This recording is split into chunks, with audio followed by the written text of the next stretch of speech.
नमस्कार साथियों, healing valley की एक और नई कड़ी में आज हम नए पेशेंट के साथ आए हुए हैं। इनको भी ब्रेकियल प्लेक्सस इंजरी हुआ था और ये कहाँ से आए हैं इनसे ही जानते हैं। मुंबई से आया हूँ मैंने और 7 मंथ हो गया।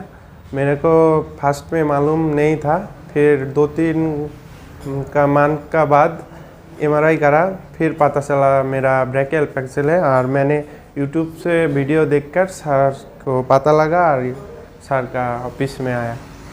हड्डी टूटा, वो ऑपरेशन किया था। करने के बाद 3-4 महीने के बाद मेरे को पता चला ब्रेकियल प्लेक्सस है। के बाद मालूम पड़ा कि आपको ब्रेकियल प्लेक्सस इंजरी है। हाँ, MRI करके के बाद मालूम पड़ा। हाँ, और आपका जो मसल है वो काफ़ी वेस्टिंग हो गया। हाँ, पूरा सूख गया। इतना समय हो गया बताने में। ये भी इसको चला के दिखाइए। इनका ये जो थिनार और हाइपोथिनार है वो वेस्टिंग हो गया। तो ये बाइसेप भी इनका काम नहीं कर रहा है, ट्राइसेप का ग्रेड, और ये शोल्डर सबलक्सेट है। ये जो कंधा होता है वो लूज़ हो गया है, साथ में ये मसल भी वेस्टिंग हो गया है और पीछे भी। तो कई सारी मसल जो है वो जीरो में इनको। और ये यदि समय से इनको ऑपरेट जानकारी होती कि इनको ब्रेकियल प्लेक्सस इंजरी हुआ है तो ऑपरेट भी समय से होते, उसके बाद फिजियोथेरेपी लेते, तो ये जो मसल वेस्टिंग है ये देखने को नहीं मिलती। जिस तरह से आप देख रहे हैं कि आप टोटल कितना समय हो गया आपको?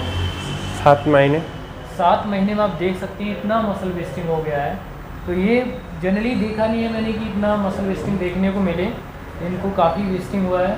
तो यदि इनको समय पर जानकारी मिलती तो जो भी पेशेंट, जिस किसी मरीज को बाइक से एक्सीडेंट हो, इंजरी हो, गिरे, उसके बाद यदि उसके हाथ में मूवमेंट ना हो, हाथ में सुन्नपन हो, तो आप ये समझ लीजिए कि आपको ब्रेकियल प्लेक्सस इंजरी या नर्व इंजरी हुआ है, मतलब प्लेक्सस की किसी भी नर्व का इंजरी हो गया है।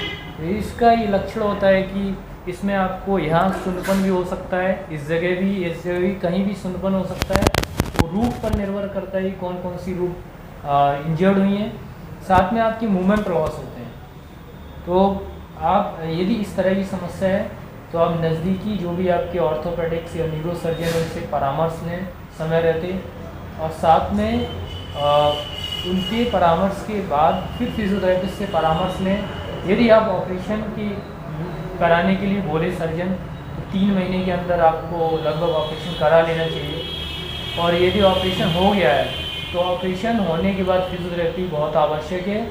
और यदि इंजरी से पहले आप फिजियोथेरेपी नहीं करा रहे हैं, ऑपरेशन नहीं हुआ है, तो आपको फिजियोथेरेपी करानी चाहिए इंजरी से पहले ही, ताकि ये मसल वेस्टिंग जो देखने को मिली है ये नहीं होगी।